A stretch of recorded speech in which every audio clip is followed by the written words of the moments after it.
Good day guys, andito tayo ngayon sa Rusi Dumaguete mga kapatid at napakaganda at napakalaki ng kanila pong shop dito. Dito natin ipapaayos ang atin pong motor na Mojo 200.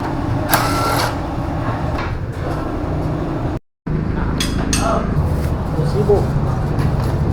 Siya yan, kapilan of kanin siya, may kuyog ng 520 tapos may dugang mga 500 so 1,020 tanan. Okay. Maparibor kami tani, ma'am. Pang black.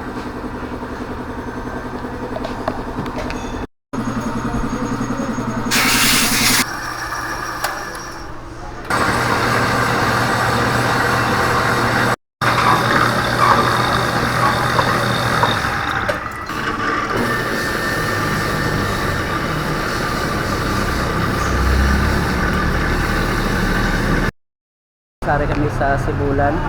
Dari naman kami nag-marketing. Sibulan.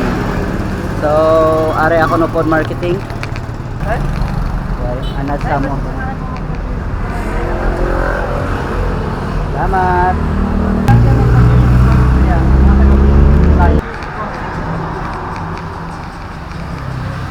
J-Car Trading and Services.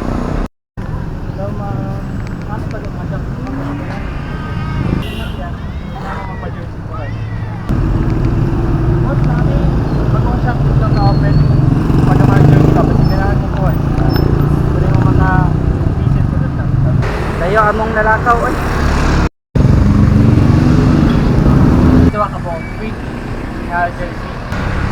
So habang inaayos yung motor ko mga kapatid, yung kay Van na muna na motor ginamit namin. Tapos nag-marketing kami mga kapatid para two birds hit in one stone. Mapupuntahan namin yung machine shop yun.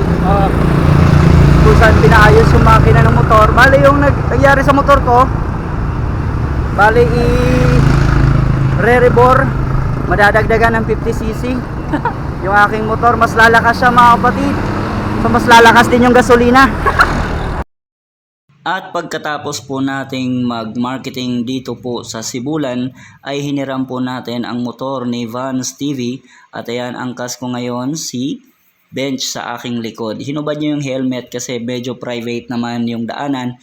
Papasok dito mga kapatid sa RBD Machine Shop kung saan natin pina-rebore ang atin pong black mga kapatid. At dahil nga tayo ay nagpa-rebore, mas malaki na rin yung piston na ilalagay natin sa atin pong black.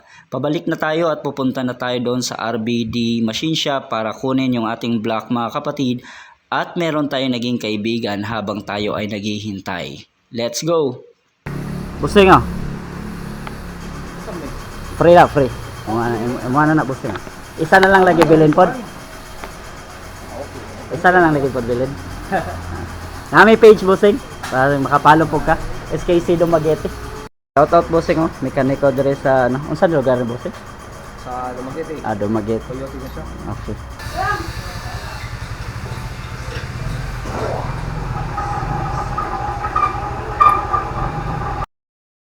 Medyo na-delayed yung akin pong pag-uwi sa Sipalay mga kapatid. Gawa ng nasira nga po yung ating motorsiklo dito. Hanggang ngayon mga kapatid, ang ating motor ay nandun pa rin sa kasa kasi medyo hapon nang natapos i-rebore yung ating pong black at bukas na lang daw po ng umaga nila ikakabit mga kapatid. So by God willing, uuwi tayo bukas ng hapon or Sunday ng madaling araw mga kapatid. Maraming salamat po sa inyong panonood ng ating vlog. This is the day 5 of our vlog here at SKC Dumaguete. Thank you so much mga kapatid sa pagsubaybay. The Christian Rider.